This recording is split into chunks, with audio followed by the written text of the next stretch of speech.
कि बच्चों की लाइफस्टाइल कैसी होनी चाहिए। जो आज की डेट में वर्चुअल एक रियलिटी है, मैं कहूँ मोबाइल्स की बात मैं करूँ, गेम्स जोन की बात करूँ, और ऐसी बहुत सारी चीज़ें हैं जिससे बच्चा मेन लर्निंग से थोड़ा भटक रहा है। मोबाइल्स रील्स इतनी ज़्यादा एक्टिव हो चुकी हैं कि वो उसमें अपना बहुत ज़्यादा पार्टिसिपेशन दे रहा है। क्लास 9 के बाद आप देखते हैं बच्चे मोस्टली सोशल मीडिया में आ जाते हैं। सोशल मीडिया में आने के बाद मुझे बच्चा अपनी एज से ज़्यादा एडवांस हो जाता है। फिजिकल फिटनेस और स्पिरिचुअलिज्म का क्या रोल करे। एक बुक जो आप बच्चों को सजेस्ट करना चाहिए, ओनली वन, इसको पढ़ो ही पढ़ो। कलाम। माय नेम इज कलाम। आज हम अपने राहुल सर से मिलते हैं। राहुल सर मेरे स्टडी डेज में जब मैं स्टूडेंट था तब भी सर ने मेरी बहुत हेल्प की। जब मैं टीचिंग में आया, यथार्थ बना रहा था, तब सर आए, ज्वाइन किए। सर ने वाईजीसी में कंप्यूटर्स पढ़ाए और सर वाईजीसी में बच्चों के सबसे फेवरेट टीचर हैं, सबसे फेवरेट टीचर। सर को टेक फील्ड का, कंप्यूटर साइंस के फील्ड का, इवन दो जो हमारी प्रोग्रामिंग लैंग्वेज हैं जावा, सी प्लस, पाइथन, उनका बहुत वास्ट पार्ट एक्सपीरियंस है। सर ने बहुत अलग अलग जगह मल्टीनेशनल कंपनीज़ में भी बहुत जगह सर ने जॉब किया है। वो बच्चों को बहुत डाइवर्सिफाई तरीके से एक्सप्लेन करते हैं। तो आइए मिलते हैं राहुल गौतम सर से। सर मेरा बच्चों के लाइफस्टाइल को लेके ये क्वेश्चन था कि बच्चों की लाइफस्टाइल कैसी होनी चाहिए, मॉर्निंग टू इवनिंग शेड्यूल क्या होना चाहिए। एग्जैक्टली में ये जो क्वेश्चन आया अभी कि एग्जैक्टली में एक बच्चे का लाइफ स्टाइल क्या होना चाहिए, तो यदि मैं एक स्टूडेंट को कैटेगरी में डिवाइड करूं, तो जब बच्चा प्राइमरी स्टैंडर्ड में है, 5th क्लास में है, तो उसे तो बहुत ज़्यादा केयरिंग की ज़रूरत है, not only mother as well as teacher, father और भी चीज़ें। मैं 6 to 8 की बात करूं तो बच्चा बहुत ज़्यादा मैच्योर नहीं है, लेकिन वहाँ पर भी थोड़ा सा नीड है। लेकिन जो एक स्टेप लेने की जब बात आती है कि एग्जैक्टली में कैरियर चूज़ करना हो और एक बड़े डिसीजंस लेने हो, तो वो सही समय होता है एग्जैक्टली में 9th क्लास। और 9 to 12 एक ऐसा एज है जहाँ पर लगभग एक बच्चे की मैं बात करूँ तो 13 to 17, ये जो एक एज फैक्टर होता है, उसमें एक हम ये कह सकते हैं कि जो मदर है, फादर है, नो डाउट एक अच्छी लाइफस्टाइल चाहते हैं, लेकिन जो आज की डेट में वर्चुअल एक रियलिटी है, मैं कहूँ मोबाइल्स की बात मैं करूँ, गेम्स जोन की बात करूँ, और ऐसी बहुत सारी चीज़ें हैं जिससे बच्चा मेन लर्निंग से थोड़ा भटक रहा है। और लर्निंग के साथ साथ इस बात को भी हमें ध्यान देना होगा कि not only mental as well as physical, और इसमें लाइफ स्टाइल में बहुत सारी चीज़ों का इंक्लूड होना बहुत ज़रूरी है। जैसे हम बात करते हैं मेनली 9 to 12 के बच्चों की। एक 9 to 12 के बच्चे का जो लाइफ स्टाइल है वो कैसा होता है, नॉर्मली अभी जो होता है मैं पहले उसे डिस्क्राइब करता हूँ, फिर कैसा होना चाहिए, क्या इम्प्रूवमेंट हो सकते हैं, उसके बारे में बात करते हैं। नॉर्मली हर एक स्कूल की हम बात करें कि मोस्टली आज जो हमारा भारत है, लगभग 70% 80% जो बच्चे एग्जैक्टली में स्कूल्स जा रहे हैं, मैं शहरों की बात कर रहा हूँ, तो वहाँ पर तो नॉर्मली सीबीएसई स्कूल्स में बात करूँ, आईसीएसई स्कूल्स की बात करूँ, आज एमपी बोर्ड जो इंग्लिश मीडियम चल रहे हैं उनकी बात करूँ, 7:30 8 o'clock स्कूल स्टार्ट हो जा रहे हैं। मतलब बच्चा नॉर्मली 5:30 उठ रहा है, सारी एक्टिविटी कर रहा है, इसके बाद स्कूल जा रहा है, 1 बजे से 2 बजे के बीच स्कूल आ रहा है। इसके बाद एक ट्रेंड जो कोचिंग का है, बच्चे के पास 1 घंटे 1.5 घंटे ही होता है अपना लंच करने के लिए या जो भी। इसके बाद बच्चा 3:30 4 o'clock कोचिंग में चला जाता है, 7 तक 8 बजे तक, या मैं कह सकता हूँ वो कोचिंग में है। इसके बाद वो घर आता है और अब इतना थक चुका होता है कि वो पढ़ भी पा रहा है, नहीं भी पढ़ रहा, उसके बारे में कोई ज़्यादा पता नहीं। मोबाइल्स रील्स इतनी ज़्यादा एक्टिव हो चुकी हैं कि वो उसमें अपना बहुत ज़्यादा पार्टिसिपेशन दे रहा है, और इसके बाद सोता है और वो लाइफ स्टाइल चलती जाती है। यदि मैं ये लाइफ स्टाइल पूरा एनालिसिस करूं, 9 मंथ 10 मंथ चलाऊं, तो एग्जैक्टली में ये पता चल रहा है कि बच्चा पढ़ तो रहा है, लेकिन एग्जैक्टली में स्किल, क्रिएटिविटी और लर्निंग उसकी जीरो जा रही है। वो केवल एक, मैं बोल सकता हूँ ना, एक भेड़ की तरह, बस सुबह उठना, स्कूल जाना, जल्दी से लेक्चर लेना, फिर आना, कोचिंग जाना, और जब तक चीज़ों को हम प्रॉपर लर्न वे पर नहीं लेंगे, स्किल्ड नहीं लेंगे, क्रिएटिव फॉर्म पे नहीं लेंगे, चीज़ें हमारी समझ में नहीं आएंगी। अब चलते हैं एग्जैक्टली में इसमें इम्प्रूवमेंट क्या हो सकता है। सबसे पहले बच्चा यदि 5 बजे उठ रहा है, ठीक है, कोई बात नहीं, अपनी एक्टिविटी करने के बाद एटलीस्ट 15 to 20 मिनट वो योगा को दे गई। मतलब इट्स कंपलसरी पार्ट, संडे हो, छुट्टी हो, कुछ भी हो, बच्चे का काम होना चाहिए कि एग्जैक्टली में उसे 15 से 20 मिनट स्टार्टिंग पॉइंट, क्योंकि वो उसका शेड्यूल थोड़ा बिजी है, अपना 15 से 20 मिनट वो योगा में पार्टिसिपेट करे ही, चाहे कुछ हो जाए। इसके बाद वो स्कूल जा रहा है, स्कूल बहुत इंपॉर्टेंट है, नो डाउट, स्कूल जाए, स्कूल में अच्छा पार्टिसिपेशन करे, और नो डाउट उसने योगा किया है तो उसका एक मेंटल हेल्थ बहुत बढ़िया होगा। इसके बाद अपना पूरा काम करने के बाद जब वो स्कूल से आ रहा है, प्रॉपर लंच ले, यदि हो सकता है उसे टाइम मिल रहा है तो आधे घंटे 1 घंटे का रेस्ट ले सकता है, और नहीं मिल रहा है तो कोई बात नहीं, थोड़ा सा एक्सेस करे और कोचिंग जाए, और कोचिंग में भी कोशिश करे कि 3 आवर 4 आवर का टाइम स्पेंड करने के बाद जब वो घर आ रहा है तो घर आने के बाद कुछ अपना एक हेल्थ का भी करे। जैसे हम देख पा रहे हैं कसरत शाला, कुछ 10 से 15 मिनट 20 मिनट आधे घंटे कसरत शाला को दे दे। अब बच चुका है लगभग 9, अब जो वो टाइम एग्जैक्टली में रील में दे रहा है, इंस्टा में दे रहा है, यदि वो उस टाइम को उसने जो स्कूल में कोचिंग में जो पढ़ाई करी है उसका एक एनालिसिस बनाकर हाफ आवर दे। उसने हाफ आवर साइंस को दिया, हाफ आवर मैथ को दिया, हाफ आवर एसएसटी को दिया, संडे टू संडे इंग्लिश दिया, और लर्न करने की कोशिश करें, उसमें कुछ और क्रिएटिव करने की कोशिश करें। और जितनी भी बीच में छुट्टियां हैं, मैं कहता हूं संडे है, मैं कहता हूं बहुत सारे हॉलीडे आते हैं, उनमें पहले से शेड्यूल बनाकर रखें कि भाई साहब कोचिंग की भी छुट्टी है, स्कूल की भी छुट्टी है, भाई मैं इंग्लिश आज 4 आवर लेने वाला हूँ, आज मैं हिंदी को 3 आवर लेने वाला हूँ, आज साइंस को मैं ज़्यादा लेने वाला हूँ, और योगा कसरत उस दिन थोड़ा ज़्यादा हो जाए। तो यदि हम योगा को, कसरत को और कोचिंग और स्कूल से आने के बाद कम से कम 2 आवर, मैं ज़्यादा नहीं कह रहा हूँ, अब 2 घंटे की केवल पढ़ाई करिए, बट वो लेके यदि आप चलेंगे तो आपका लाइफ स्टाइल, पहली बात तो आपका स्किल डेवलप, दूसरा आपका योगा करने से मैं मान ही नहीं सकता हूँ कि आपका बॉडी का मेंटल हेल्थ बहुत बेटर आने वाला है, और कसरत शाला से आपका फिजिकल, क्योंकि इसमें 3 चीज़ें पार्टिसिपेट कर रही बच्चों की। पहली बात तो यदि कुछ अच्छा काम करना है तो बच्चे का मन बहुत खुश होना चाहिए। हमेशा से एग्जाम्पल आता है मन जीते जगत जीते, मन खुश है तो सब अच्छा है। उसके लिए इंपॉर्टेंट है कि बच्चे का मन खुश तब होगा जब वो अर्ली मॉर्निंग उठेगा, और एक अच्छा से, बहुत सारी योगा है, मैं उन चीज़ों के बारे में डिस्कस करूंगा योगा क्लासेस में। ऐसे बहुत सारे योगा हैं जो ऐसे चीज़ें हैं जो आपके मन को पूरे दिन खुश रख सकते हैं। कितना भी आप काम कर लीजिए, आपके चेहरे में स्माइल जाएगी ही नहीं। वो 15 से 20 मिनट आधे घंटे वेरी वेरी इंपॉर्टेंट। आप स्कूल जाइए, स्कूल में काम किए, स्कूल में आने के बाद ऐसा है तो नहीं कि स्कूल में हर एक बच्चा लगातार 5 घंटे 6 घंटे पढ़ रहा है, थोड़ा मस्ती भी कर रहा है, गेम्स में भी जा रहा है, एक बच्चे का एक हर प्रकार से एंटरटेनमेंट हो रहा है, और इसके बाद आने के बाद थोड़ा रेस्ट कर रहा है, फिर कोचिंग में भी जा रहा है, कोचिंग में आने के बाद फिर थोड़ा कसरत कर रहा है फिजिकली, जो थोड़ा सा थक गया बच्चा, कसरत से थोड़ा सा टायर्डनेस खटी, और फिर वो 2 घंटे 2.5 घंटे जो पढ़ाई कर रहा है, उस पूरा स्टडी का दिन का जो कंक्लूजन है वो 2-2 घंटे में उसके बच्चे के पास आ रहा है। और ये लाइफस्टाइल बच्चा यदि 6 महीने 8 महीने चला दे, वो हर प्रकार से टॉप में जाएगा, क्योंकि उसने अपना मेंटल का भी ख्याल रखा, उसने अपने फिजिकल का भी ख्याल रखा, और उसने अपनी स्किल का भी ध्यान रखा। कई बार ऐसा होता है कि हम लोग पूरे साल स्कूल गए, कोचिंग गए, सब कुछ किया, फिर भी लास्ट में बच्चे के बाद इतना लोड आ जाता है कि सर सिलेबस पूरा नहीं है मेरा, सर रात रात भर पढ़ना पड़ रहा है, कल पेपर सर आज रात भर पढ़ूंगा। क्यों पढ़ने की जरूरत क्या पड़ गई साल भर पढ़ने, मतलब रात भर पढ़ने की?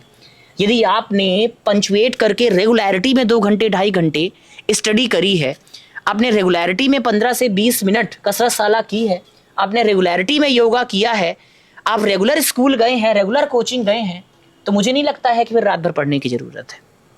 बट ज़रूरत है रेगुलरिटी की। ऐसा नहीं होना चाहिए कि मंडे ट्यूसडे वेडनेसडे योगा कर रहे हैं, नहीं आज थर्सडे आज थोड़ा ज़्यादा सो लेते हैं, आज संडे है नहीं आज 7 बजे तक सो लेते हैं। नहीं, 5 मतलब 5, ठंडी हो गर्मी हो कुछ भी हो। और इसीलिए मैंने ये लाइफ स्टाइल 9 to 12 की बात की है। 8 तक बच्चा ठीक है बहुत मेच्योर नहीं है, लेकिन 9th एक ऐसा पॉइंट है जहाँ पर डिसीजन लेने होते हैं। क्योंकि मैंने एक मूवी देखी थी स्पाइडरमैन, उसमें कहा गया था कि आप कितने भी स्किल्ड हों, आप कितने भी क्रिएटिव हों, आप कितने भी होशियार हों, सही समय पे सही निर्णय यदि आपने नहीं लिया तो आप फेल हैं। एक 60 साल का व्यक्ति नीट की तैयारी कर सकता है, 1-2 एग्जाम्पल्स भी आए हैं, नीट क्रैक भी करेगा, इसके बाद स्टडी करेगा, यदि वो 72 साल में डॉक्टर बन भी रहा है तो क्या वो अपना बेस्ट दे पाएगा लोगों को? नहीं दे पाएगा शायद।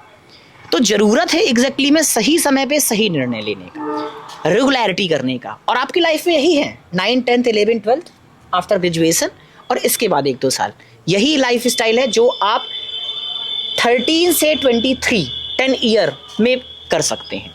इन 10 सालों में यदि आपने बेस्ट कर दिया तो अगला जो 50 ईयर है वो आपका बेस्ट है, और इनमें यदि आप वीक हो गए तो फिर स्ट्रगल ही है लाइफ में। तो मेरा केवल इतना कहना है, रेगुलरिटी, 3 चीज़ों को सबसे बड़ा फोकस देने की जरूरत है, mental, physical and skill, it's very very important. Sir class 9th के बाद आप देखते हैं बच्चे मोस्टली सोशल मीडिया में आ जाते हैं। No doubt. सोशल मीडिया में आने के बाद मुझे लगता है बच्चा अपनी एज से ज़्यादा एडवांस हो जाता है, क्योंकि उसके पास ऑल ओवर द पूरा नॉलेज का भी, पॉजिटिव नॉलेज का भी, नेगेटिव नॉलेज का भी, सभी का पूरा एकदम ग्राउंड टाइप खुला होता है, एकदम ऐसे क्लियर होता है उसके सामने कि ये चीज़ें हैं। सर वहाँ पे जब इतनी चीज़ें हैं, बच्चा इतना एडवांस हो चुका है, तो वहाँ पे उसमें आप फिज़िकल फिटनेस और स्पिरिचुअलिज्म का क्या रोल करेंगे? मतलब क्योंकि आज से 10 साल पहले वो बच्चा अलग था जो 9th में आता था, आज जो 10 साल बाद बच्चा 9th में जा रहा है वो अलग है।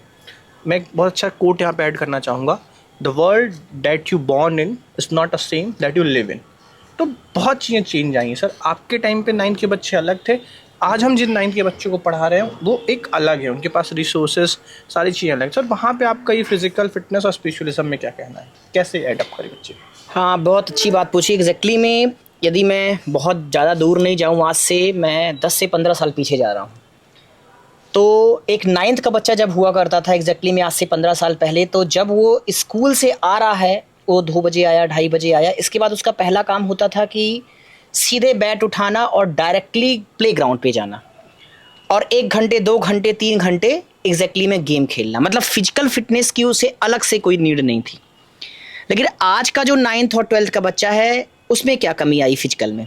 बच्चा आ तो रहा है 2 बजे, 2:30 बजे, लेकिन या तो उसके पास यदि समय भी है 1 घंटे, 2 घंटे खेलने का, तो वो बहुत रेयर है कि उस तरफ जाएगा। उसका पूरा जो कंसंट्रेट रहेगा मोबाइल पे रहेगा कि क्यों ना 1 घंटे मोबाइल चला लूँ, मैं 2 घंटे मोबाइल चला लूँ, इंस्टाग्राम में कुछ देख लेता हूँ, कुछ सोशल मीडिया में देख लेता हूँ, खुद की रील बना लेता हूँ, सोशल मीडिया में क्यों ना एक्टिव हो जाऊं। क्योंकि यदि मैं सोशल मीडिया में एक्टिव नहीं होती, मेरी इंस्टाग्राम में आईडी नहीं है 9th क्लास में, तो जो क्लास में दूसरे बच्चे बैठे हैं वो शायद इसको थोड़ा सा गवार टाइप फील कराएं। अच्छा, यू नॉट इन इंस्टाग्राम, मतलब एक ऐसा फील करा रहे हैं। सो एग्जैक्टली मैं पहली बात तो मैंने फिजिकल फिटनेस की बात अभी भी वही पहले बताई आपको कि मॉर्निंग आपके पास उतना टाइम नहीं है, ठीक है, आपने योगा का टाइम दे दिया। इसके बाद आपको जब टाइम मिले, मैं कहता हूँ मॉर्निंग ज़्यादा टाइम है आपके पास, आपको संडे मिल रहा है, बहुत सारे हॉलीडेज मिल रहे हैं, मैं कहता हूँ यदि आपको थोड़ा भी मौका मिलता है, प्लीज़ गो इन प्लेग्राउंड। अब प्लेग्राउंड में जाइए और खेलिए, क्रिकेट खेलिए, वॉलीबॉल खेलिए, फुटबॉल खेलिए, it's very very important. Sunday आपको मिलता है ना, आप Sunday please go for 2 hour, 2 घंटे के लिए जाइए, 3 घंटे के लिए जाइए और खेलिए। अब आपको टाइम नहीं मिल पा रहा है, कोई बात नहीं, रात में मौसम ठीक रहता है, सुबह आपके पास टाइम नहीं मिलता है, आप कसरत शाला ज्वाइन करिए। ऐसे बहुत सारे टूल्स हैं, यथार्थ गीता में भी है, जो संत एक्चुअली गाइड करेगा ही कि क्या क्या चीज़ें करने से क्या क्या चीज़ें आपकी एग्जैक्टली कसरत शाला से एक्टिव हो सकती हैं। योगा का मैंने इंपॉर्टेंस बताया ही। तो फिजिकल फिटनेस के लिए सबसे महत्वपूर्ण है आपका कसरत शाला। अब वो आप मॉर्निंग टाइम दें, इवनिंग टाइम दें, और जितने भी आपके हॉलीडेज फंस रहे हैं उस पर आप गेम जरूर खेलें। सोशल मीडिया की मैं बात करता हूँ, आप बिल्कुल रहिए इंस्टाग्राम में, क्योंकि मेरे ना कहने से आप इंस्टाग्राम से नहीं जाने वाले हैं, आप रहोगे मुझे पता है। लेकिन इंस्टाग्राम में रहने के साथ साथ इंस्टाग्राम को उतना ही अपने लाइफ का हिस्सा बनाइए जितने से काम चल जाए। ऐसा नहीं होना चाहिए कि आपने इंस्टाग्राम चालू किया और 2 घंटे आपने टाइम स्पेंड कर दिए, वो टाइम एग्जैक्टली में आपने खराब कर दिया।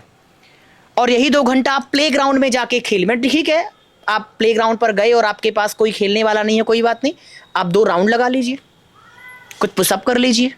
ऐसे बहुत सारे आइडियाज़ आपको मिल जाएंगे सोशल मीडिया में कि आप अपना 2 घंटे 3 घंटे हॉलीडे में सही कर सकते हैं। अब बात आती है स्पिरिचुअल की। एग्जैक्टली में अक्सर ये बात कही जाती है या अक्सर क्वेश्चन ही पूछा जाता है कि क्या, एक मैंने एपिसोड देख रहा था तो एक क्वेश्चन बहुत अच्छा सा आया, एक बच्चे ने अपनी मैम से पूछा कि मैम, जो टॉपर है वो ऑनेस्ट होगा या नहीं, या उसे ऑनेस्ट होना चाहिए या नहीं। तो ऑनेस्ट इंपॉर्टेंट है या टॉपर इंपॉर्टेंट है? ये एक बड़ा टफ वाला क्वेश्चन था टीचर्स के लिए कि भाई एक जो टॉपर है, जो हमेशा 90% ला रहा, 95% ला रहा है, क्या वो हमेशा ईमानदार होगा? कंफर्म है? क्या वो हमेशा ऑनेस्ट होगा? तो वहाँ पर टीचर डैम श्योर नहीं कह पा रहा था।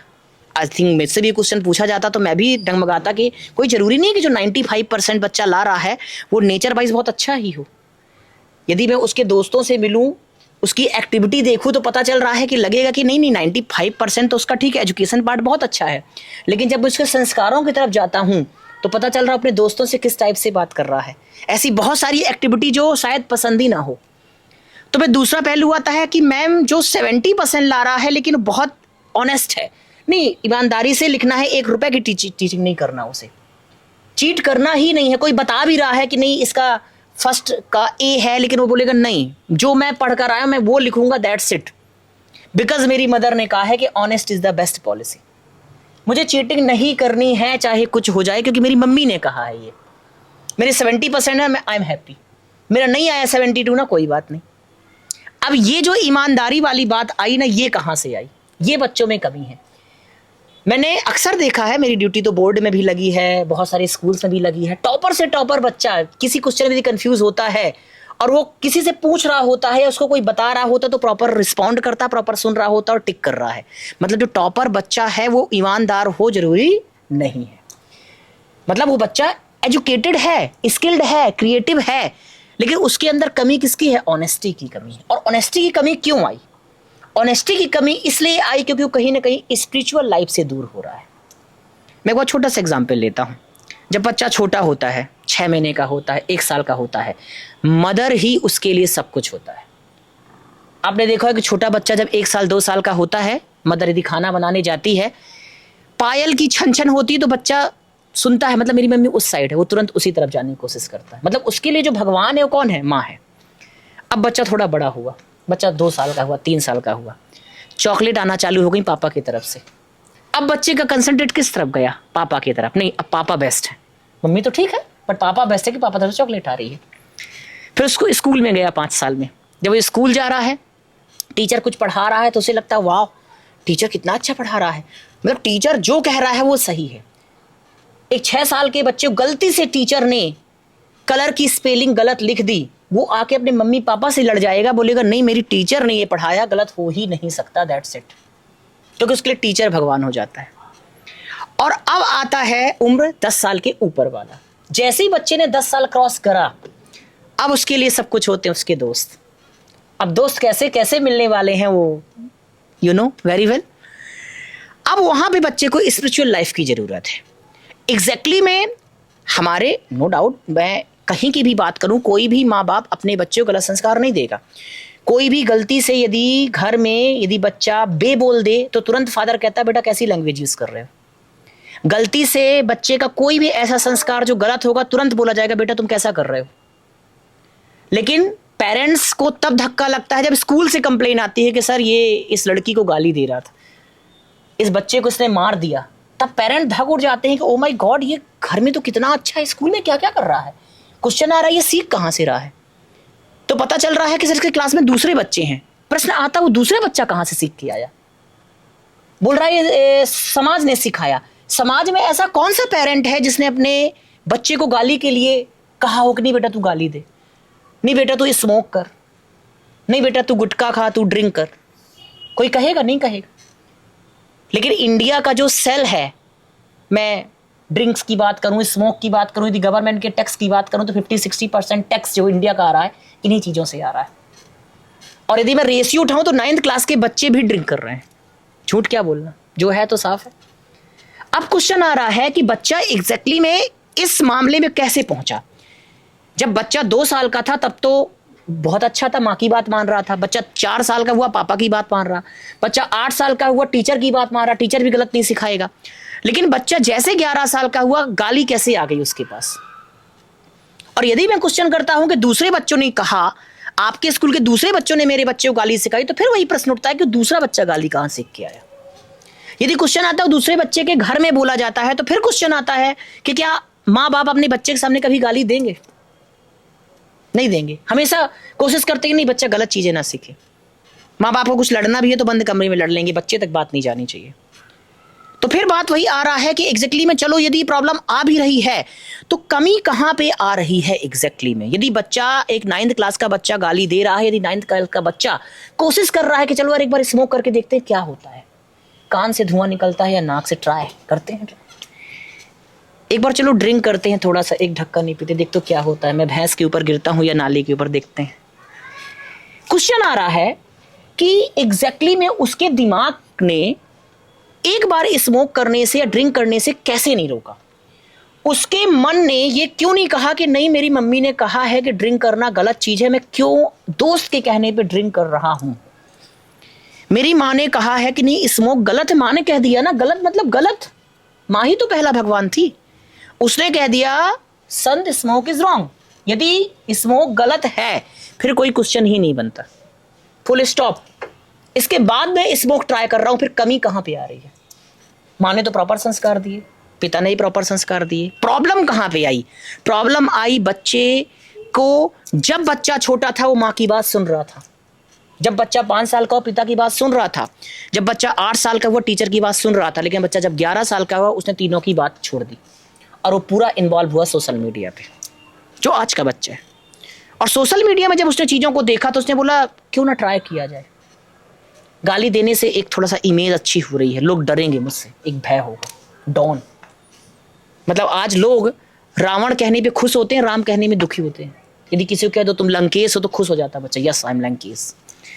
और यदि कह दो कि नहीं तुम्हारी छवि राम जैसी है, सर क्या कह दिया आपने, मतलब आई एम वेरी शॉक्ड। मतलब अच्छा कहने पे बच्चा बुरा फील कर रहा है और लंकेश कहने पे बच्चा प्राउड फील कर रहा है, यस आई एम लंकेश।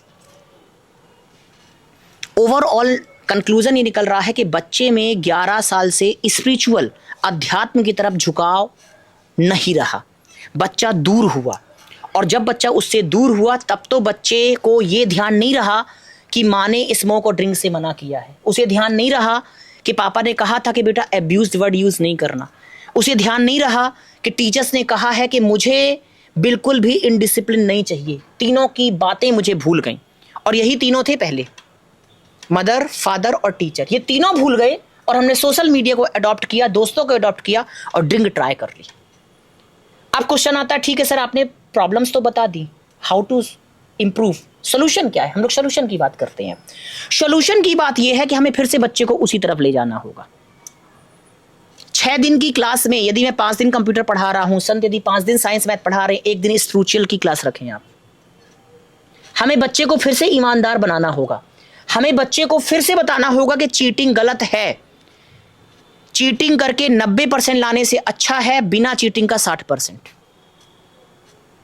क्योंकि यदि आपने ईमानदारी की है तो जो ये दुनिया चला रहा ना भगवान, जो एक पॉजिटिव एक है एनर्जी, वो 60% में आपको उतना सफल कर देगा जो 90% वाला कभी नहीं ला पाएगा। रीजन क्योंकि आपने बिना चीटिंग का 90% लाया है। अब हम टीचर्स की जिम्मेदारी बनती है कि हम हफ्ते में 1 क्लास स्पिरिचुअल की रखना होगा हमें। वो अलग मैटर है कि हम प्रेमानंद की, स्वामी प्रेमानंद जी की तरफ उन्हें मूव करें, हम यथार्थ गीता के गुरु जी की तरफ उन्हें मूव करें, हम ब्रह्मा कुमारी आश्रम की तरफ बच्चे को मूव करें, या हमें जो भी करना पड़े, हमें बच्चे के अंदर ईमानदारी सच्चाई डेवलप करनी होगी। हमें बच्चे को समझाना होगा कि स्मोक गलत है, और जब सोशल मीडिया और कोई फ्रेंड कह रहा है कि स्मोक करो, तो बच्चे का जो मन स्मोक करने का है, दिमाग उस मन पे हावी हो और कहे कि संत ने कहा है, संत सर ने कहा है, राहुल सर ने कहा है स्मोक गलत है, मतलब गलत है, मैं ट्राई नहीं करूंगा, दोस्ती कल तोड़नी है आज तोड़ दो। मैं ड्रिंक नहीं करूंगा क्योंकि मेरी मदर ने कहा है, मेरे टीचर ने कहा है। हमें 6 दिन में 1 क्लास संस्कार की चलानी होगी, क्योंकि मैं फिर से वही कह रहा हूं, टॉपर बिल्कुल भी इंपॉर्टेंट नहीं है, ऑनेस्ट ज्यादा इंपॉर्टेंट है। मुझे उन बच्चों का 60% ज्यादा इंपॉर्टेंट है जो ऑनेस्ट है। मुझे उन बच्चों का 90% बिल्कुल एक्सेप्ट नहीं है जो चीटिंग करके लाए हैं, जिन्होंने किसी दूसरे से पूछा है, जो चुटका बनाकर लेके गए हैं और 90% लेकर आ गए हैं, और वो एग्जैक्टली में एक 100बाजी कर रहे हैं क्लास में कि या आई गॉट 90%। उसका मन जान रहा है कि हाउ टू गॉट 90%, कैसे मिला 90% आपको। तो योगा की बात हुई मेंटल स्किल के लिए, कसरत शाला प्लेग्राउंड की बात हुई फिजिकल के लिए, और सबसे important honest is the best policy. शायद जिस साइंटिस्ट ने कहा हो मुझे तो बहुत ज्यादा पता नहीं है, लेकिन जिसने भी कहा है, आखिर ये डायलॉग अभी तक क्यों चल रहा है? यदि ऑनेस्टी बेस्ट पॉलिसी नहीं होती तो इसे खत्म हो जाना चाहिए। हर एक बुक्स में हर एक टीचर केवल एक ही बात कहता है, honesty is the best policy. जब बच्चे को पता honesty is the best policy, तो कैसे वो चीटिंग कर रहा है एग्जाम में? उसे क्वेश्चन नंबर 1 नहीं बन रहा है, और एक बगल में बच्चा बैठा हुआ है, उसने बोला क्वेश्चन नंबर 1 का ए ऑप्शन है, मुझे नहीं पता है ए है कि बी है, लेकिन मुझे ये पता है कि मैं नहीं जानता हूं और मैं ये पढ़ के आया हूं, मैं बी करूं। वहां पर अपने मन को दबाना होगा और दिमाग को हावी करना होगा कि नहीं, चीटिंग नहीं मतलब नहीं, मुझे बिंदु लगाना है। स्मोक नहीं मतलब नहीं। सामने वाला दोस्त हो, छोटा हो, बड़ा, मुझे आप ही बोलना है। वो मुझे पप्पू कहेगा ना चलेगा, मुझे बेवकूफ कहेगा चलेगा। यस, आई एम पप्पू, मैं बेवकूफ, मैं इडियट हूं, अच्छी बात है, लेकिन मैं ईमानदार हूं, मैं ऑनेस्ट हूं, मैं मम्मीज बॉय हूं, मैं मम्मीज गर्ल हूं। Yes, I proud. मेरी मम्मी खुश है ना, क्योंकि मेरी मम्मी ही पहली भगवान थी। मेरी मम्मी ने ही मुझे दूध पिलाया, मेरी मम्मी ने मुझे खाना सिखाया। और आज हम इतने बड़े हो गए 9th क्लास में, 10th क्लास में, कि मम्मी ने बोला स्मोक गलत है और दोस्त ने बोला ट्राई करते हैं, और मम्मी की वो बात डाउन हो गई और दोस्त की वो बात अप हो गई और मैंने स्मोक ट्राई कर लिया। फिर 2 बार, 3 बार, 4 बार और मैं आदी हो गया।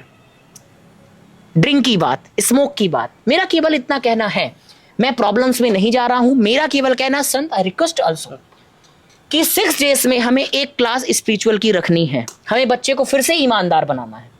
हमें बच्चे का 90% बहुत अच्छी बात है, आप 88% लेकर आओ, बट आई वॉन्ट ऑनेस्टी। हमें ईमानदारी चाहिए, सच्चाई चाहिए। हमें एक अच्छा भारत चाहिए, हमें नशे वाला भारत बिल्कुल नहीं चाहिए।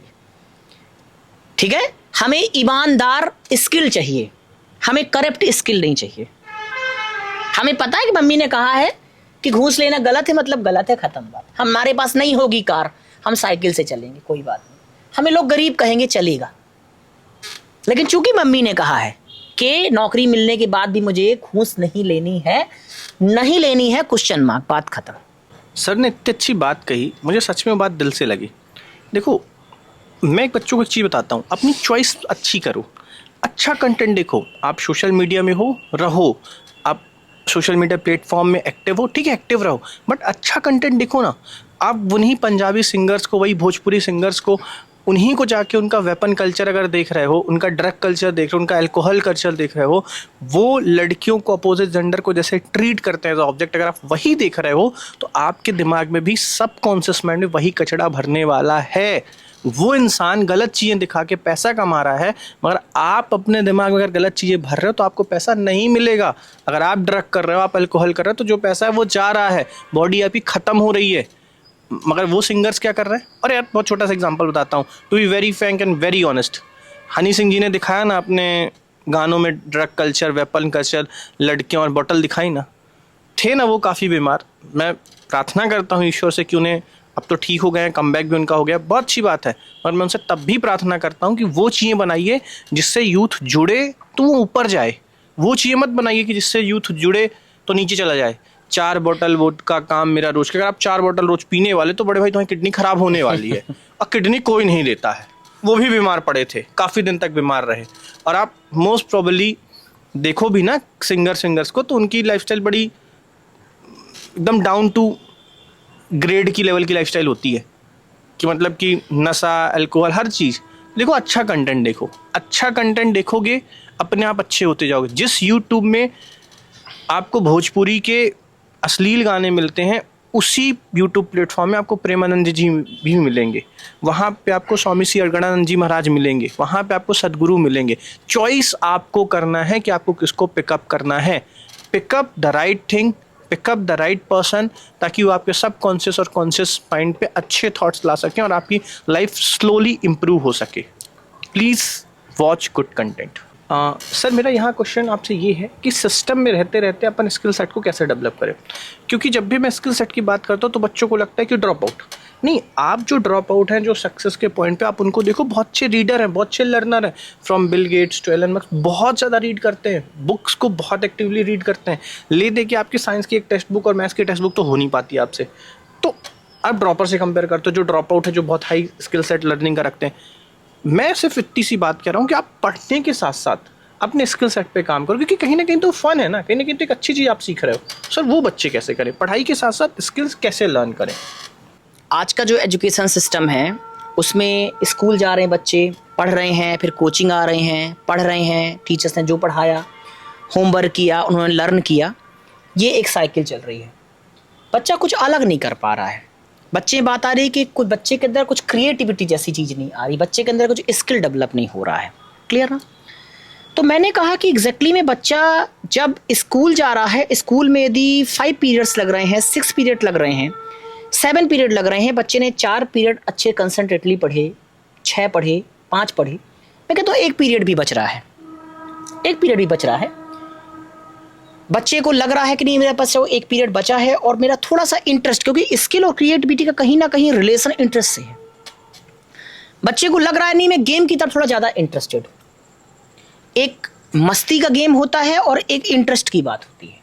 तो चलो ठीक है, वो जो खाली पीरियड है हम अपने पीटी मैम से एक रिक्वेस्ट करके उस पर्टिकुलर गेम में ध्यान देंगे। पढ़ाई तो चल ही रही है, साथ में मेरी एक नई स्किल डेवलप हो रही है, पर्टिकुलर वो गेम। मेरे को ड्राइंग में थोड़ा सा इंटरेस्ट है, ड्राइंग सब कर लेते हैं नो डाउट, लेकिन जब परफेक्ट ड्राइंग की बात आती है वहाँ मुझे गाइडर की ज़रूरत होती है। मेरे पास एक क्लास खाली है, 2 पीरियड खाली हैं, मैं ड्राइंग टीचर के पास जाता हूँ, उनसे रिक्वेस्ट करता हूँ कि सर प्लीज़ गाइड मी, मुझे थोड़ा सा गाइड करें, और मैं उनके गाइडेंस से कुछ काम अलग करना चालू कर रहा हूँ। पढ़ाई चल रही थी, स्किल कुछ आ हुआ। बच्चे को कोडिंग पे इंटरेस्ट आया कि नहीं सर कोडिंग थोड़ा मुझे टफ है, सॉफ्टवेयर डेवलपमेंट है। बच्चा मेरे पास आया, बोले सर ये वाला पीरियड मेरा खाली है और मुझे इंटरेस्ट नहीं है, गेम का है बट मुझे गेम में ज़्यादा इंटरेस्ट नहीं, मुझे कोडिंग में इंटरेस्ट है, थोड़ा सा प्लीज़ मुझे एक्स्ट्रा बताइए। यदि कोई बच्चा मुझसे आकर रिक्वेस्ट करेगा मैं उसे क्यों नहीं टाइम दूंगा। मैंने कहा बिल्कुल आओ, लैब में बैठाऊंगा उसे और मैं उसे कुछ अलग सिखाने की कोशिश करूंगा। लेकिन ये एफर्ट उस बच्चे को करना पड़ेगा, उस बच्चे को पहचानना होगा कि एग्जैक्टली में यदि एक स्कूल में 6 पीरियड लग रहे हैं, 4 पीरियड पढ़ाई के हुए 2 पीरियड वेस्टेज जा रहे हैं, होता ही ऐसा है, और बच्चे का इंटरेस्ट उस तरफ नहीं है।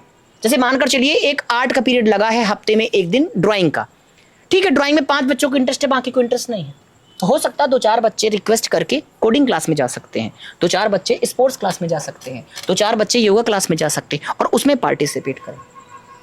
बच्चे हमारी कोचिंग में आते हैं, कोचिंग में आने के बाद मैंने कहा 1 घंटा पढ़ा, 2 घंटा पढ़ा, 2.5 घंटा पढ़ा, 2.5 घंटा पढ़ने के बाद बच्चे ने कहा नहीं सर मैं लाइब्रेरी जा रहा हूँ। ठीक है भाई, लाइब्रेरी गया, लाइब्रेरी में जाने के बाद हमने बहुत अच्छी अच्छी मोटिवेशन वाली बुक्स रखी हैं, आधे घंटे रीड कर लो भाई, हो सकता है कुछ ऐसी चीज़ें मिल जाएं आपको जो आपकी स्किल डेवलप कर देगी। तो स्किल और क्रिएटिविटी बनाने के लिए सबसे इंपॉर्टेंट चीज़ है कि आपको अपने बिजी शेड्यूल में टाइम को निकालना होगा। एग्जैक्टली में हमारे प्रधानमंत्री जी का एक स्टेटमेंट बहुत अच्छा लगा था। उन्होंने यही कहा था कि यदि कोई व्यक्ति आपसे ये कहता है कि मैं बहुत बिजी हूँ, यदि आपसे कोई कहे कि सर आपके पास 2 मिनट का समय, और ये कह दे कि नहीं सर मैं बहुत बिजी हूँ, एग्जैक्टली में बिजी नहीं है, उसके पास टाइम मैनेजमेंट का तरीका नहीं पता, उसे हाउ टू मैनेज टाइम उसे नहीं पता। मैंने बोला कि योगा जरूरी है तो पता है ना 5 बजे उठना है, जब अलार्म बजेगा मन कहेगा 10 मिनट और सो लेते हैं, लेकिन मन को दबाना है और कहना है नहीं योगा इज इंपॉर्टेंट। तो जब क्लास में स्कूल में 6 पीरियड थे, 1 पीरियड वेस्टेज था, हमने अपनी स्किल को किस तरफ मोड़ा, आर्ट की तरफ मोड़ा। हमने अपनी स्किल को किस तरफ मोड़ा, कोडिंग की तरफ मोड़ा। हमने अपनी स्किल को किस तरफ मोड़ा, किसी और मोड़ा। और ऐसे में बहुत सारे टैलेंटेड आपको बता दूं, टैलेंट बता दूं, जो इन चीज़ों के रहते रहते उनने अपना ऐसा एरिया चूज कर लिया जो अलग ही था। मैं बहुत अच्छे एग्जाम्पल्स देता हूँ। महेंद्र सिंह धोनी जी रेलवे में थे, नौकरी करने गए थे, रेलवे में क्रिकेट चालू हुआ, उन्होंने बोला चलिए मैं भी खेलता हूँ, और उन्होंने ऐसा कुछ कर दिखाया कि रेलवे जो उनकी मेन जॉब थी वो खत्म हो गई और उनका जो पार्ट टाइम स्किल था वो मेन स्किल बन गया। कैलाश खेर दिल्ली गए थे सीए की कोचिंग करने, सीए बनने गए थे दिल्ली।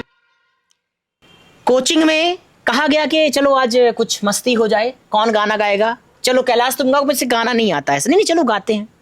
आया और ऐसा गाना गाया और उसे बाकायदे टेलीकास्ट जब किया गया तो म्यूजिक डायरेक्टर ढूंढ कर आया भाई कौन था वो लड़का। तो मैंने कहा कि उसने कभी ना कभी प्रैक्टिस करी होगी ना, अपनी स्किल को दिखाया होगा ना। तो मेरा यही कहना है कि जो आप एग्जैक्टली में आपका फिजिक्स चल रहा है, केमिस्ट्री चल रहा है, मैथ चल रहा है, वो तो पढ़ना ही है, पढ़िए नो डाउट, लेकिन आप अपने मन से खुद इंटरेस्ट देखिए। कई बच्चों को होता है नहीं गेम नहीं खेलना सर, कोडिंग में बहुत इंटरेस्ट है, सॉफ्टवेयर बनाने में इंटरेस्ट है, ठीक है भाई आओ सॉफ्टवेयर बनाओ ना। किसी को नहीं टेनिस में ज़्यादा इंपॉर्टेंस है, ठीक है भाई टेनिस में जाओ, कोई दिक्कत नहीं है। जैसे मैं बात करता हूँ कि आज हमारे कंट्री का वो एजुकेशन सिस्टम नहीं है जो अमेरिका का और चाइना का है। मैं एक बहुत छोटा सा एग्जाम्पल उठाता हूँ, माइकल फिलिप्स, बहुत छोटी उम्र, मतलब 21 या 22 साल की उम्र में इसने ओलंपिक में आपका 9 गोल्ड लिए थे। एग्जैक्टली अब क्वेश्चन उठता है कि 21 साल के बच्चे ने ऐसा कारनामा कैसे कर दिया। हम लोग तो 130 करोड़ 140 करोड़ एक गोल्ड के लिए तरसते हैं। एग्जैक्टली में यूएस में जो स्कूलिंग सिस्टम है, ठीक है, आपका एजुकेशन सिस्टम चल रहा है, वहाँ स्विमिंग क्लास भी हो रही है, स्पोर्ट्स क्लास भी हो रहा है, लेकिन जब बच्चे को पूरी तरीके से फिजिकली मेंटली पूरी तरीके से तराशा जा रहा है वहाँ पे, तो ये देखा गया कि ये बच्चा जब स्विमिंग में है तो स्विमिंग में बहुत फास्ट कर रहा है दूसरे बच्चों की अपेक्षा। जब उसका एग्जैक्टली में पूरा एक सिटी स्कैन किया गया, एक्सरे किया गया, तो पाया गया कि एक अलग ही उसके अंदर एक बॉडी का जो अंदर का स्ट्रक्चर था वो एक फिश मछली की तरह। वहाँ के स्कूल मैनेजमेंट ने तुरंत डिसीजन लिया कि इसे तुरंत स्कूलिंग में जो चल रहा है वो तो ठीक है, स्विमिंग क्लासेस की एक्स्ट्रा क्लासेस दी जाए या स्विमिंग स्कूल में ही ट्रांसफर किया जाए, और उस बच्चे को 5th स्टैंडर्ड 6th स्टैंडर्ड से स्विमिंग की क्लासेस देना चालू। जैसा ही बच्ची पूरी तरीके से रेडी हुआ और ओलंपिक में उतरा, आप इमेजिन करिए 100 मीटर 200 मीटर जितनी प्रकार की भी स्विमिंग थी, लोग स्विमिंग में एंटर कर रहे हैं, लोग लगातार स्विम कर रहे हैं, वो बंदा अंदर जा रहा है और डायरेक्टली टारगेट पे निकल रहा है। मतलब पानी के अंदर रहने की कोई कैपेसिटी नहीं उसकी, चाहे जितने अंदर रह सकता है वो। ये पावर हमारे इंडिया में शायद ऐसा नहीं है कि एक बच्चे को हम छोटे से ही तराश दें कि नहीं ये क्रिकेट के लिए ही बना है, ये इसकी बॉडी स्ट्रक्चर ऐसा है तो ये ऐसा करे, इसकी आवाज़ में ये फ्लेक्सिबिलिटी है तो ये सिंगर बने। नहीं है, हर एक व्यक्ति अपने इंटरेस्ट के ऊपर जो है जाता है। तो मेरा कहना केवल ये है कि हमारा एजुकेशन सिस्टम जो है एजुकेशन तो दे रहा है, ठीक है, लेकिन एजुकेशन के साथ साथ हमारी ड्यूटी बनती है हम स्टूडेंट्स की कि हमें एग्जैक्टली में अपने इंटरेस्ट को देखना होगा और अपने बिजी शेड्यूल से निकल के उस तरफ थोड़ा सा टाइम देना होगा। और हम जब उस पर टाइम देंगे, आप देखेंगे कि आपकी स्किल ऑटोमेटिक जनरेट होगी। हम एग्जाम्पल उठाते हैं वाईजीसी की ही, अरमान है और एक दो बच्चे कितनी अच्छी शायरी लिखते हैं। जब उन्होंने स्टार्टिंग में लिखना चालू किया बहुत अलग सलग लिखा, गलत सलत लिखा, लेकिन धीरे धीरे उनका चूंकि इंटरेस्ट था और वो लगातार उस पर काम करते रहे, और जब लगातार काम करते रहे तो आप देखो आज की डेट पे उनको स्टेज में खड़ा कर दो और कहो कि रैंडम आपको एक शायरी बनानी, रैंडम आपको कुछ कविता लिखनी है, वो तुरंत कर देंगे। तो स्किल कैसे डेवलप हुई? उन्होंने लगातार काम किया। तो मेरा यही कहना है बच्चों से कि एग्जैक्टली में आप जो पढ़ाई कर रहे हैं वो बहुत अच्छी करिए, मेंटल है, फिजिकल है, स्पिरिचुअल है, इन सब का भी पार्टिसिपेशन होना चाहिए, लेकिन साथ ही साथ आपको इस बात का भी ध्यान देना है कि आपका इंटरेस्ट यदि किसी और जा रहा है तो उस पर भी समय दीजिए। हमें ये एक्सक्यूज नहीं चाहिए कि सर टाइम ही नहीं मिलता, मैं ड्राइंग तो बहुत अच्छी करता हूँ लेकिन मुझे टाइम नहीं है। एग्जैक्टली में आपको टाइम मैनेजमेंट करना नहीं आता है, टाइम तो बहुत है। तो यदि हम उस एरिया में भी काम करेंगे, नो डाउट हमारी स्किल है, हमारी क्रिएटिविटी है। आखिर स्किल क्रिएटिविटी क्या, यही तो है कि आप जो कर रहे हैं उसके साथ साथ कुछ चीज़ों में और पार्टिसिपेशन करना। और यदि आप ये कर रहे हैं तो नो डाउट आपकी स्किल भी इंक्रीज होगी, क्रिएटिव भी आप होंगे, और जो चीज़ें हैं बहुत ही स्मूथ पे एक नेचुरल लाइफ आपकी चलेगी। जैसे हम बोलते हैं ना, एक संयम, एक बोलते हैं ना perfect man, perfect women, perfect boy, perfect girl, इसी को बोलते हैं कि हर एक मामले में बच्चे ने बहुत अच्छा काम किया, हर एक मामले में चीज़ें बहुत अच्छी कर रहा है, और सबसे बड़ी बात अच्छे डिसीजंस ले रहा है। मतलब उसे पता है कि ये क्लास, ये पीरियड मेरी वेस्ट है, इस पे टाइम ना देकर मैं उस समय टाइम दूं जो ज़रूरी है। मैं देखता हूँ स्कूल्स में कोई पीरियड खाली है, बच्चे गॉसिप कर रहे हैं, बातें कर रहे हैं। अरे भाई, जो टाइम आप वेस्ट कर रहे हो टाइम वापस नहीं आने वाला है। यदि आपका इंटरेस्ट आर्ट में है, आप ड्राइंग टीचर के पास जाओ, उसको बताओ, वो क्यों नहीं करेगा? वो ऑफ कोर्स आपको करे, वो पढ़ाने के लिए स्कूल में आया है, लेकिन उसे बच्चे ही नहीं मिल रहे। क्लियर? तो हमें इस बात का भी ध्यान देना है कि हम अपने एजुकेशन के साथ साथ अपनी स्किल को, अपने टैलेंट को भी हमें ध्यान देना है कि यदि आपको कुछ लगता है कि नहीं हम इस फील्ड में बेटर कर सकते हैं तो आपको ज़रूर करना चाहिए। यही एक स्किल डेवलपमेंट है, क्रिएटिविटी है। सर मैं यहाँ पे एक बहुत अच्छी चीज़ ऐड ये करना चाहता हूँ कि हम 545 MP चुनते हैं। मूल समस्या है कि सारी जड़ यहीं से होती है। हम कभी क्या ऐसा लीडर चुनते हैं, पेरेंट्स अगर इसे देखें तो वो भी अपने से पूछें, और आसपास का माहौल देखो कि क्या हम कभी ऐसा लीडर चुनते हैं जिसकी स्किल सेट बहुत हाई होती है? क्या हमारे यहाँ जब विधानसभा लोकसभा चुनाव होते हैं तो क्या हम ये देखते हैं कि अच्छा ये व्यक्ति व्यक्तिगत बहुत अच्छा इंसान है, इसकी स्किल सेट हाई होती है? जब आप वोट ही जाति, धर्म और बाहुबल के नाम पे डाल रहे हो तो जिस लिए डाल रहे हो उस लिए मिल रहा है। अगर किसी दिन आप एक अच्छे व्यक्ति को, शहर के अच्छे पढ़े लिखे व्यक्ति को जिसके अंदर लीडरशिप की अच्छी क्वालिटीज़ हैं, अगर आप के अच्छे कामों के लिए वोट डालोगे तो आपको मिलेगा, वो चीज़ रिटर्न में मिलेगी। आपने इन्वेस्टमेंट गलत कर रखा है तो आपको जो आउटकम है वो भी गलत आ रहा है, नो डाउट। और आप ये देखिए ना सर, ये एक्चुअली में है सर। हमारे यहाँ स्पोर्ट मिनिस्टर कौन बनता है? हमारे सर मतलब ले दे के बना वैसे इंसान को देना। एजुकेशन मिनिस्टर कौन बनता है? ले दे के, मतलब पॉलिटिकल एडजस्टमेंट जिसे कहते हैं।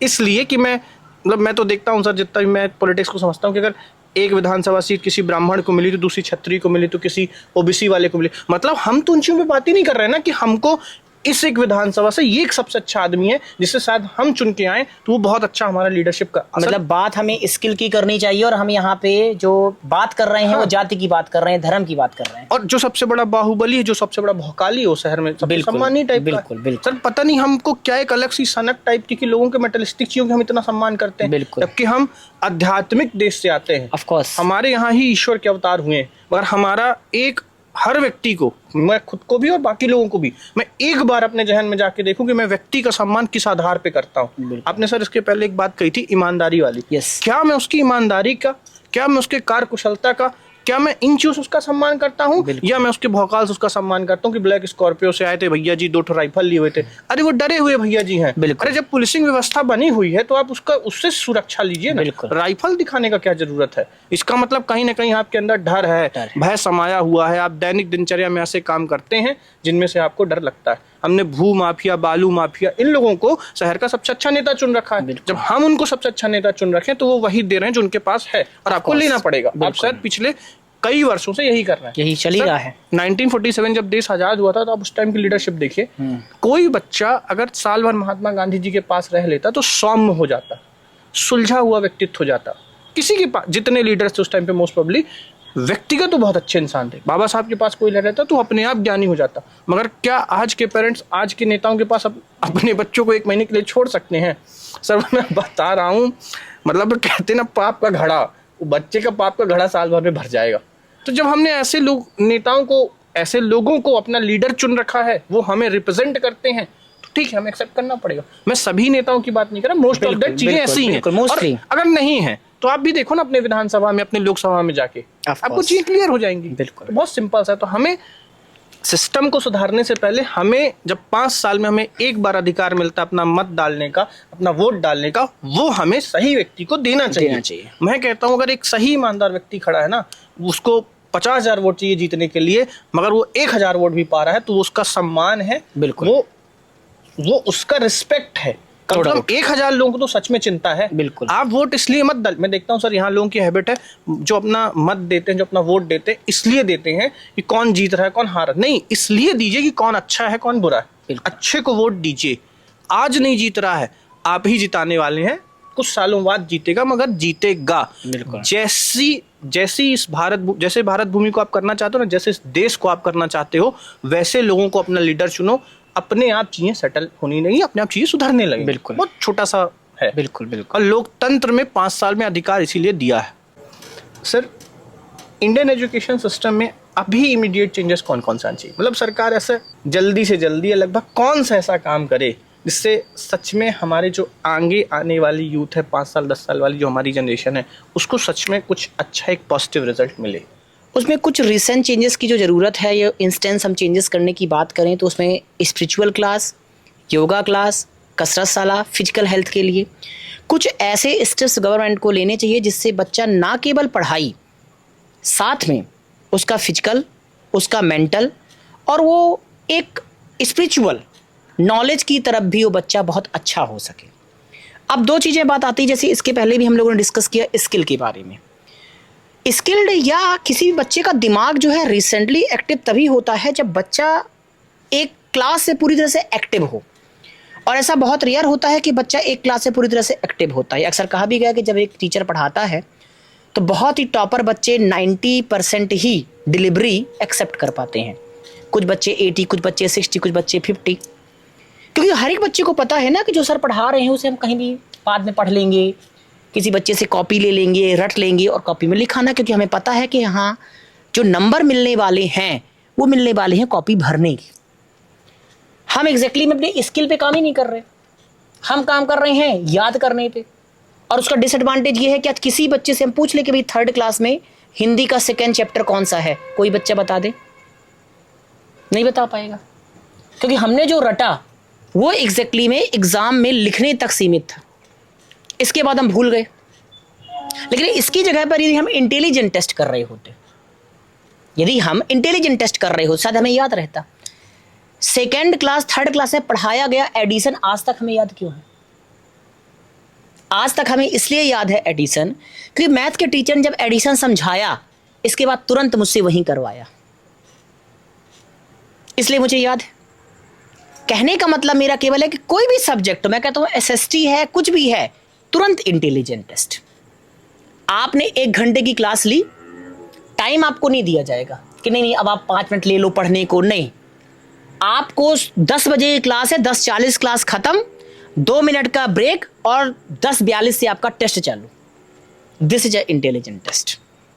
ये इंस्टेंस चेंजेस लाने की जरूरत है, तब बच्चे का दिमाग ऑटोमेटिक क्रिएटिव होगा, बच्चा कंसंट्रेटली पढ़ेगा और बच्चे के अंदर ऑटोमेटिक चेंजेस आएंगे। तो एजुकेशन सिस्टम में फिलहाल ये बहुत बड़ा मुद्दा मैं कह चुका हूं, लेकिन फिलहाल अभी मुझे जो जरूरत है बच्चे को केवल पढ़ाने के साथ साथ हमें बच्चे को योगा क्लास देना बहुत जरूरी है, क्योंकि बच्चे का मन खुश और दिमाग खुश करना बहुत जरूरी है। सबसे इंपॉर्टेंट, बच्चे को फिजिकल हमें स्ट्रांग बनाना है कि बच्चा यदि इस मई की कड़ी धूप में 12 से 2 बिना हेलमेट, बिना तौलिया, बिना रुमाल के चला जाए, तब भी उसका सिर नहीं दर्द करना चाहिए। 0 टेम्परेचर में बच्चा 2 घंटे घूम ले रात में, इतना स्ट्रांग हमें बनाना है बच्चे को। तीसरी बात, spiritual honesty is the best policy. हमें बच्चे को ईमानदार की तरफ मोड़ना होगा। और ये चौथा आपका इंटेलिजेंट टेस्ट। ये छोटे छोटे चेंजेस गवर्नमेंट को लाना चाहिए, जिससे बच्चे में कोई ना कोई बदलाव अवश्य आएगा। क्योंकि बच्चे का, मैं बता रहा हूं कि एक बच्चे की पालना कोई हंसी खेल नहीं है। यदि एक बच्चे को सही तरीके से एक घड़ा बनाया जाता है, कुम्हार यदि थोड़ी भी लापरवाही कर दे तो घड़े का जो शेप है, आकार है, अलग हो जाता है। लगातार कंसंट्रेट वो बैठा रहता है, चाहे कितना भी इंपॉर्टेंट काम आ जाए नहीं जाता है। वैसे ही बच्चे की पालना है।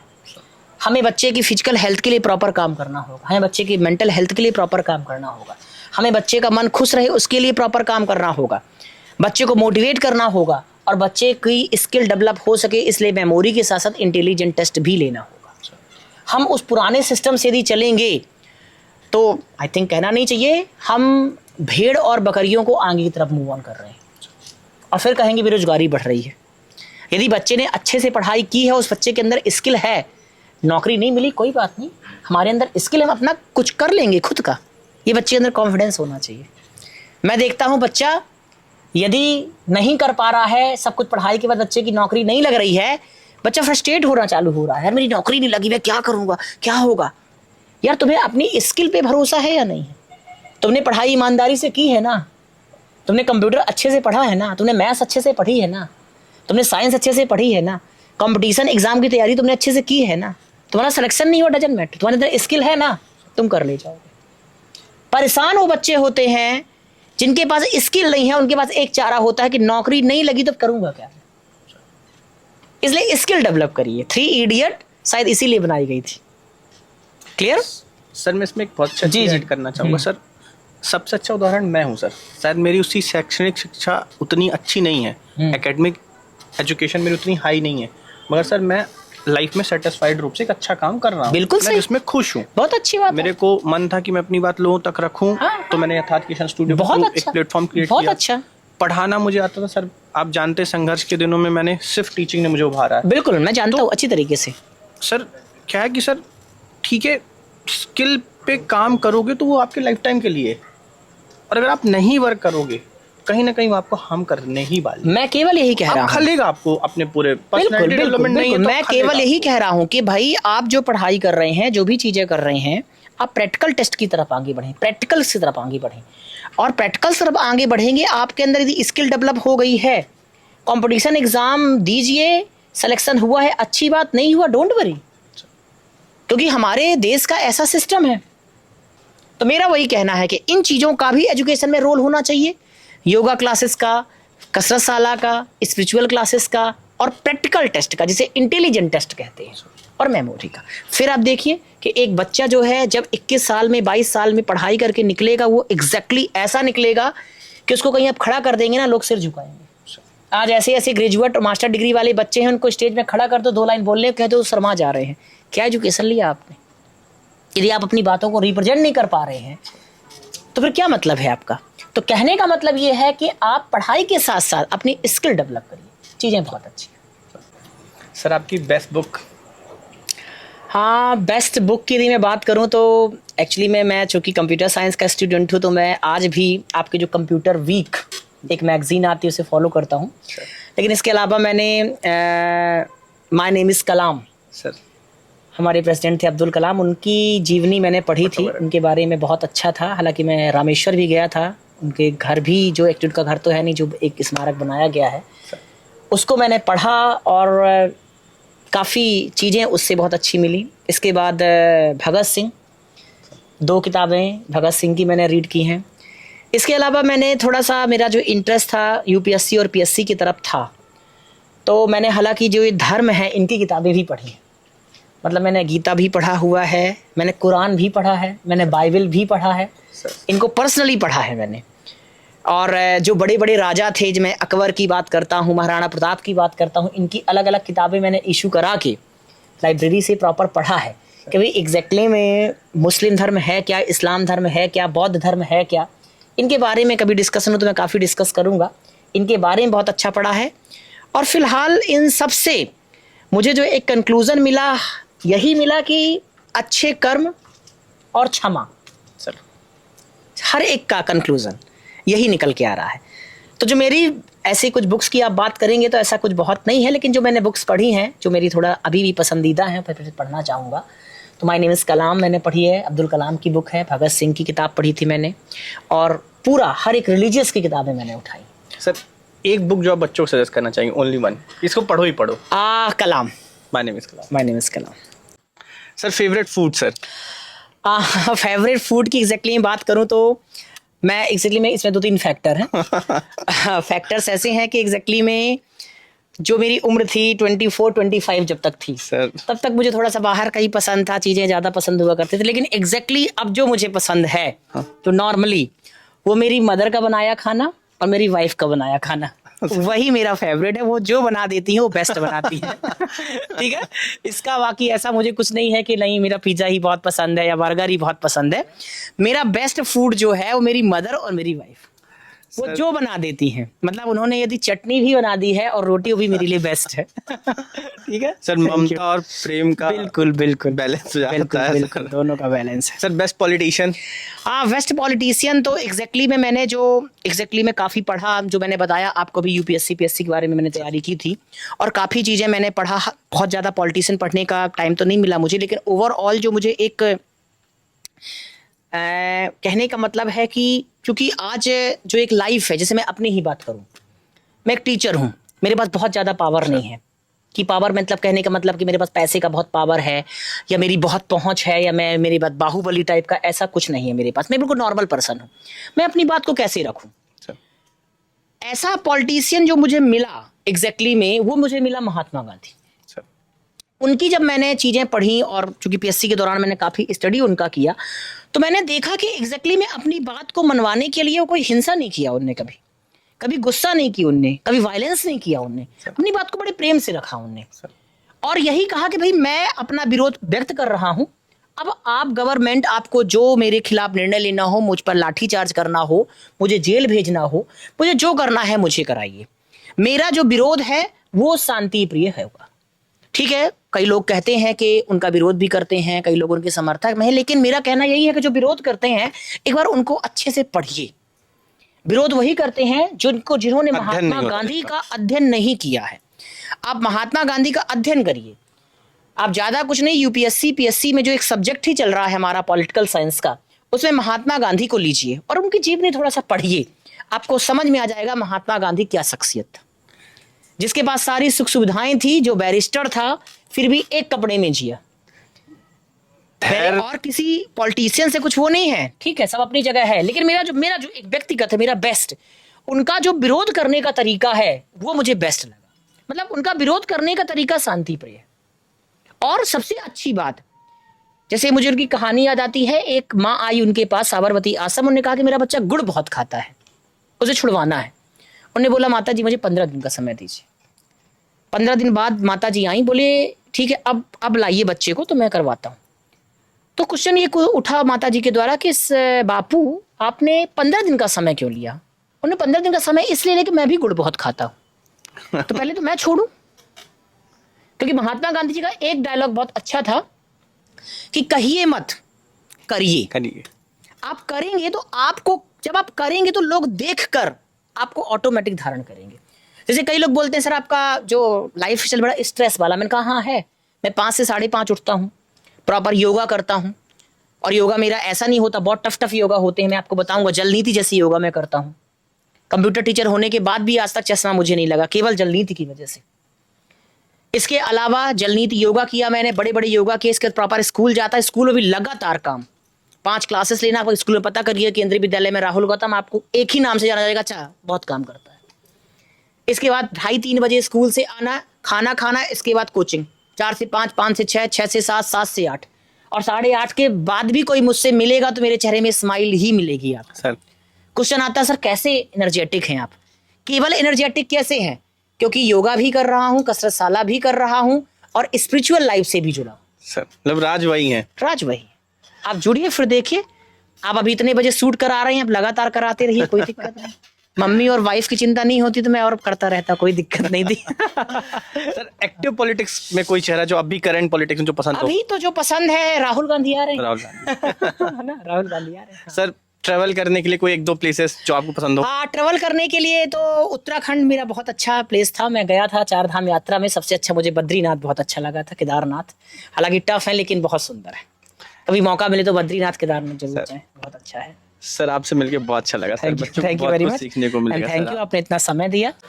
Thanks for watching this episode. तब तक के लिए आप सभी को बहुत बहुत प्रणाम, बहुत बहुत प्रणाम। स्वस्थ रहिए, आनंदित रहिए, मस्त रहिए। शरीर, मन और आत्मा में जरूर काम करें, प्रभु का नाम जप करें। राधे राधे, हरे कृष्ण।